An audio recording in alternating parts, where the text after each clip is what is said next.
Hello students, welcome to my YouTube channel all about mathematics and science. मैं हूं राकेश और आज हम पढ़ेंगे एनसीईआरटी मैथ्स क्लास 10 का अध्याय 2। इस अध्याय के हम सब प्रश्नावली 2.4 के पहले प्रश्न को हल करेंगे। हमने इसे पिछले के वीडियो में इसके पहले प्रश्न के पहले को हल कर लिया था। अब हम सब पहले के दूसरे प्रश्न को हल करेंगे। हमारा प्रश्नावली 2.4 के प्रश्न 1 का दूसरा प्रश्न है x³ - 4x² + 5x - 2 और हमें दी गई संख्याएं 2, 1 और 1 है।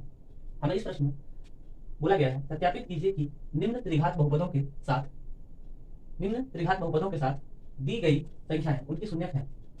हमें इस प्रश्न में एक त्रिघात बहुपद दिया गया है और इसके साथ कुछ संख्याएं दी गई हैं और हमें सिद्ध करना है कि त्रिघात बहुपद के साथ दी गई संख्याएं इस त्रिघात बहुपद की शून्यक है और इसके बाद प्रत्येक स्थिति में शून्यकों और गुणांकों के बीच संबंध को भी सत्यापित करना है।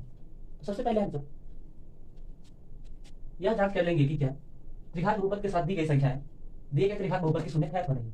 तो इसके लिए हम सब जानते हैं कि कोई भी संख्या किसी भी बहुपद का शून्यक तभी होती है जब उस संख्या को उस बहुपद के चर मान पे रखा जाए। अर्थात यदि हम सब जांचना चाहते हैं कि 2 दिए गए बहुपद का शून्यक है अथवा नहीं, तो हम सब x के प्रत्येक मान के स्थान पे 2 रखेंगे। यदि x का मान 2 रखने पे हमें दिए गए बहुपद का मान 0 प्राप्त हो जाता है, हम कहेंगे कि संख्या 2 दिए गए बहुपद का एक शून्यक है। तो आइए इसी प्रकार से हम सब संख्या 2, 1 और 1 के लिए दिए गए बहुपद की जांच करते हैं कि क्या ये दी गई संख्या इनकी शून्यक है अथवा नहीं। हमारे दूसरा प्रश्न में दी गई त्रिघात बहुपद है x³ - 4x² + 5x - 2 और दी गई संख्या 2, 1 और 1 है। तो हम सब माने कि हम सब त्रिघात बहुपद को मान लेंगे कि हमें त्रिघात बहुपद दी गई त्रिघात बहुपद p ऑफ x है। p ऑफ x यहाँ पे x फंक्शन को रिप्रेजेंट करती है कि दी गई त्रिघात बहुपद x की फंक्शन है। तो हम सब मान लेंगे कि हमें दी गई त्रिघात बहुपद p ऑफ x है। p of x = x³ - 4x² + 5x - 2। अब हम सब जांचेंगे कि क्या 2 त्रिघात बहुपद x³ - 4x² + 5x - 2 की शून्यक है अथवा नहीं। इसके लिए हम सब x के प्रत्येक मान के स्थान पे 2 रखेंगे, अर्थात हम सब p ऑफ 2 ज्ञात करेंगे। इसके लिए जब हम सब p ऑफ 2 ज्ञात करेंगे तो x जहाँ पे x है वहाँ पे हम सब 2 सब्स्टिट्यूट कर देंगे। तो x³ के स्थान पे हमारा 2 का क्यूब हो जाएगा, -4 लिखेंगे और x² के स्थान पे मल्टीप्लाई के रूप में 2 का स्क्वायर हो जाएगा और +5x के स्थान पे +5 × x की वैल्यू हम सब 2 रख देंगे और आगे एक्सप्रेशन में बचने वाला टर्म -2 को उतार देंगे। अब इसे हम सब आगे सॉल्व करेंगे। 2 की क्यूब 8 हो जाएगी, -4 हम सब यही उतारेंगे और मल्टीप्लाई के रूप में 2 का स्क्वायर 4 लिख देंगे। अब हम सब +5 × 2 5 2 10 हो जाएगा और -2 उतार देंगे। अब हम सब इसको थोड़ा सा और सिंपल कर लेंगे, 8 उतारेंगे और -4 × 4 हमें -16 प्राप्त होगा। 4 4 16 और बाकी के टर्म उतार लेंगे।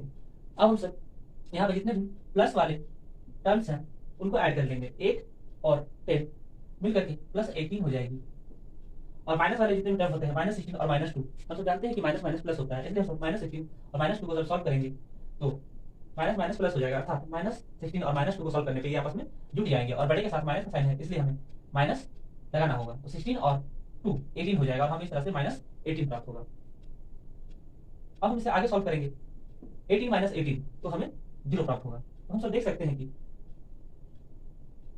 x का मान 2 लेने पे हमें दिए गए त्रिघात बहुपद का मान 0 प्राप्त होता है। अतः यहाँ यह सिद्ध होता है कि 2 दिए गए त्रिघात बहुपद का एक शून्यक है।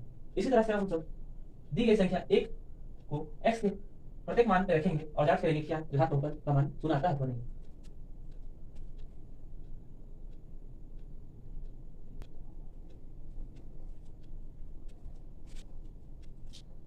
तो हम सब अब p ऑफ 1 ज्ञात करेंगे। p ऑफ 1 ज्ञात करेंगे तो हम सब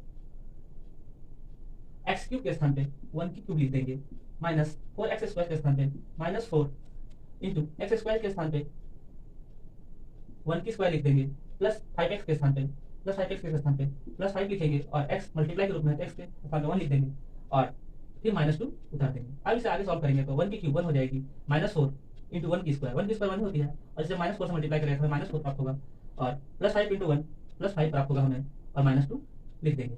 अब हम सब प्लस वाले जितने भी टर्म्स हैं उनको ऐड कर लेंगे। +1 और +5 आपस में ऐड होकर के +6 दे देगा और -4 और -2 माइनस माइनस प्लस होते हैं, इसलिए हमें -4 और -2 को ऐड करना है। तो 4 और 2 हमें 6 प्राप्त होगा, और बड़े के साथ क्योंकि 4 बड़ा है दोनों में से, और बड़े के साथ माइनस का साइन, इसलिए हम माइनस का साइन लगा देंगे। अब हम सब जब +6 और -6 को सॉल्व करेंगे तो हमें 0 प्राप्त होगा। हम तो देख सकते हैं कि जब हम सब x की वैल्यू 1 रखते हैं, हमें हमारे दिए गए त्रिघात बहुपद का मान 0 प्राप्त होता है। अतः यहाँ से स्पष्ट है कि 1 दिए गए त्रिघात बहुपद का एक शून्यक है।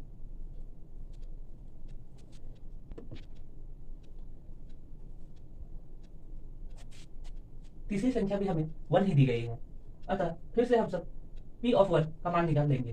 तो सेम पिछले की तरह हम सब x के स्थान पे x क्यूब के स्थान पे 1 की क्यूब लिखेंगे, -4x² के स्थान पे -4 इंटू एक्स की स्क्वायर अर्थात 1 की स्क्वायर लिख देंगे, और +5x के स्थान पे +5 इंटू 1 लिखेंगे और -2 उतार देंगे। अब इसे सॉल्व कर लेंगे। 1 की क्यूब 1 हो जाएगी, और -4 इंटू 1 की स्क्वायर -4 प्राप्त होगा, और +5 इंटू 1 +5 और -2 उतार देंगे। अब हम सब प्लस वाले टर्म्स को सॉल्व करेंगे। +1 और +5 +6 होगा, और -4 और -2 सॉल्व करने पे हमें -6 प्राप्त होगा, और 6 और -6 को सॉल्व करेंगे तो 6 - 6 सब्ट्रैक्ट होकर के हमें 0 दे देगा। अतः हमारे दिए गए पहले के दूसरे प्रश्न में 3 संख्या दी गई है, 2, 1 और 1। ये तीनों संख्याओं का मान अगर बारी बारी से हमारे दिए गए त्रिघात बहुपद में रखा जाता है तो हमें त्रिघात बहुपद का मान 0 प्राप्त होता है। अतः हम निष्कर्ष निकालते हैं कि दी गई तीनों संख्याएं 2, 1, 1 दिए गए त्रिघात बहुपद x³ - 4x² + 5x - 2 का शून्यक है। तो हम सब इसे इस तरह से लिख सकते हैं। अतः 2, 1, 1 दिए गए त्रिघात बहुपद के शून्यक है।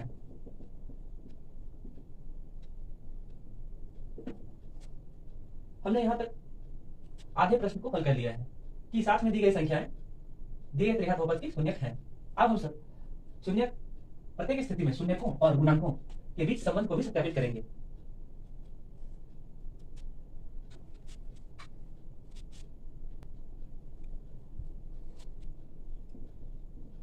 हम जानते हैं कि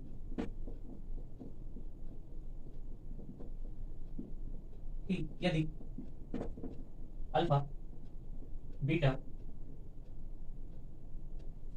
तथा गामा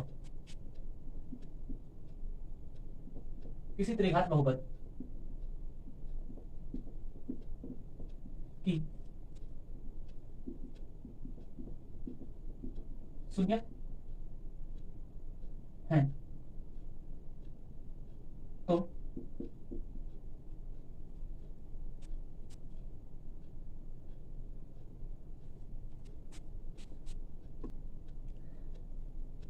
हम जानते हैं कि यदि अल्फा, बीटा, गामा त्रिघात बहुपद की शून्यक हैं तो शून्यक और गुणांक के बीच संबंध कुछ इस प्रकार से होते हैं।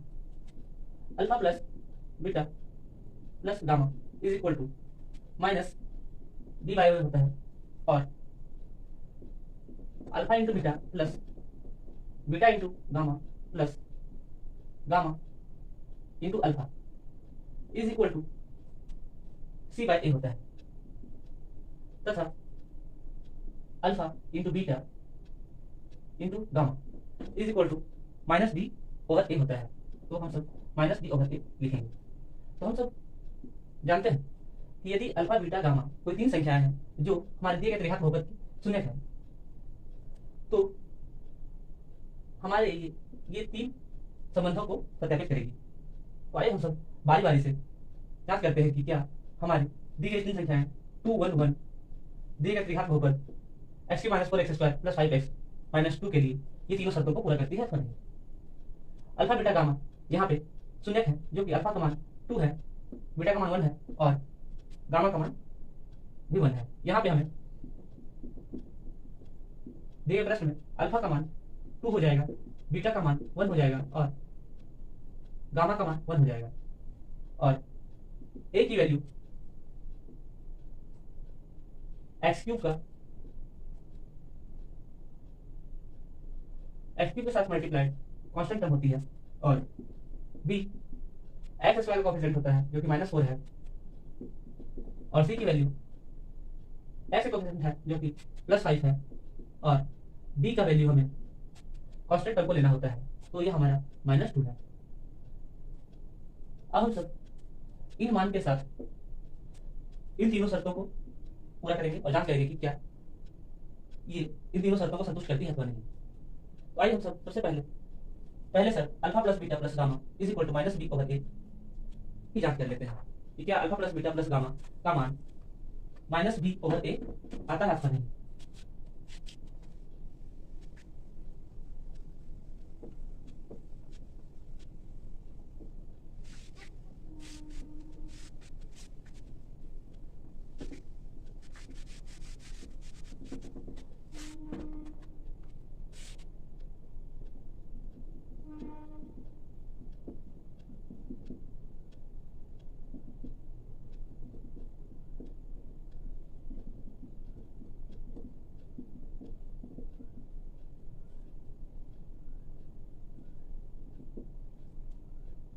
हमारा पहला शर्त था कि alpha plus beta plus gamma is equal to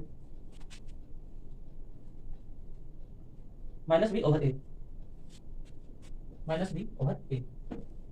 तो हम सब इस समीकरण में प्रत्येक का मान रख देंगे। अल्फा के स्थान पे हम सब 2 लिखेंगे, प्लस बीटा के स्थान पे हम सब 1 लिखेंगे और गामा के स्थान पे 1 लिखेंगे। और राइट हैंड साइड में -b/a के स्थान पे माइनस का साइन लगाएंगे और b के स्थान पे हमें -4 दी गई है, तो हम सब ब्रैकेट के अंदर -4 लिख देंगे। अब बट्टे में हमें a की वैल्यू 1 लिख देनी है। आइए इसे सब आगे सॉल्व करेंगे। तो हम सब पाते हैं कि हमारे लेफ्ट हैंड साइड में 2 + 1 + 1 अर्थात 2 और 1 3 और 3 और 1 के हम ऐड करेंगे, हमें 4 प्राप्त होगा। अर्थात 2 + 1 + 1 हमें एलएचएस में 4 प्राप्त हो जाएगा। और राइट हैंड साइड में माइनस और माइनस प्लस हो जाएगी, अर्थात हमें माइनस से अगर -4 को मल्टीप्लाई किया जाता है तो हमें +4 प्राप्त होता है। तो हम सब देख सकते हैं कि हमारे एलएचएस और आरएचएस दोनों ही आपस में बराबर है। अतः यह त्रिघात बहुपद के पहले शर्त को संतुष्ट करती है कि alpha plus beta plus gamma अर्थात ये तीनों शून्यकों का योग किया जाए तो वह -b/a के रूप की है। अब हम सब इसके दूसरे शर्त की जांच करेंगे। त्रिघात बहुपद का हमारा दूसरा शर्त है alpha into beta plus beta into gamma plus gamma into alpha is equal to c/a की रूप की होती है। अर्थात यदि हम सब alpha into beta plus beta into gamma plus gamma into alpha का मान ज्ञात करें तो यह c/a के बराबर होगी। तो आइए हम सब इस समीकरण में प्रत्येक का मान रखते हैं। अल्फा के स्थान पे हमें अल्फा का मान 2 लिखना है और इंटू बीटा के स्थान पे हमें 1 लिख देना है। अब प्लस का साइन देंगे और बीटा इंटू गामा के स्थान पे बीटा की वैल्यू 1 और गामा की वैल्यू 1 है, इसलिए हम 1 इंटू 1 लिखेंगे और फिर प्लस का साइन लिखेंगे और गामा इंटू अल्फा के स्थान पे गामा की वैल्यू 1 है और अल्फा की वैल्यू 2 है, तो हमें गामा इंटू अल्फा के स्थान पे 1 इंटू 2 प्राप्त हो जाएगा। और राइट हैंड साइड में c/a के स्थान पे c की वैल्यू 5 है और a की वैल्यू 1 है, इसलिए c/a के स्थान पे हमें 5/1 प्राप्त हो जाएगा। अब हम सब इसे आगे सॉल्व करेंगे तो हम सब पाते हैं 2 इंटू 1 2 हो जाएगी और प्लस 1 इंटू 1 प्लस 1 ही होगा और प्लस 1 इंटू 2 प्लस 2 होगा। और राइट हैंड साइड में 5/1 के स्थान पे हम सब सिर्फ 5 लिख देंगे क्योंकि डिनोमिनेटर 1 को हम सब नेगलेक्ट कर सकते हैं। तो इस प्रकार से हमारा स्टेप 2 + 1 + 2 = 5 होगा। अब इसे आगे सॉल्व करें हमारे एलएचएस में 2 + 1 + 2 = 5 हो जाएगा और आरएचएस हमारा ऑलरेडी 5 है। हम सब देख सकते हैं कि हमारे एलएचएस और आरएचएस दोनों ही इक्वल है। अतः यह हमारे त्रिघात बहुपद के दूसरे शर्त को भी संतुष्ट करती है। अब हम सब त्रिघात बहुपद की तीसरे शर्त की जांच करेंगे।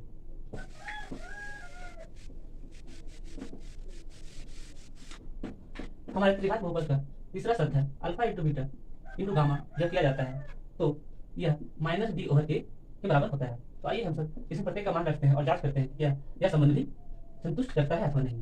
तो alpha into beta into gamma के साथ हम सब अल्फा की वैल्यू 2 है, बीटा की वैल्यू 1 है और गामा की वैल्यू 1 है, तो हम सब 2 इंटू 1 इंटू 1 लिख देंगे। और राइट हैंड साइड में -d/a के स्थान पे माइनस सूत्र से लिखेंगे और d की वैल्यू हमें -2 दी गई है, तो हम सब ब्रैकेट के अंदर -2 लिख लेंगे और बट्टे में a की वैल्यू 1 है तो 1 लिख देंगे। अब हम सब लेफ्ट हैंड साइड में सॉल्व करते हैं 2 इंटू 1 इंटू 1, तो 2 × 2 2 × 2, तो हमें 2 इंटू 1 इंटू 2 2 इंटू 1 इंटू 1 का वैल्यू 2 ही प्राप्त होगा। और राइट हैंड साइड में माइनस माइनस आपस में मल्टीप्लाई होने से कैंसिल हो जाएंगे, माइनस माइनस मल्टीप्लाई होकर प्लस हो जाएगा और यह हमें सिर्फ 2 देगा। हम सब देख सकते हैं कि यहाँ पर भी हमें LHS = RHS प्राप्त होता है। तो हमने यहाँ तक देखा कि हमें जो प्रश्न में संख्याएं दी गई है वह दिए गए त्रिघात बहुपद की शून्य की है तथा यह प्रत्येक स्थिति में शून्य को और गुणांकों के बीच संबंध को भी सत्यापित करती है।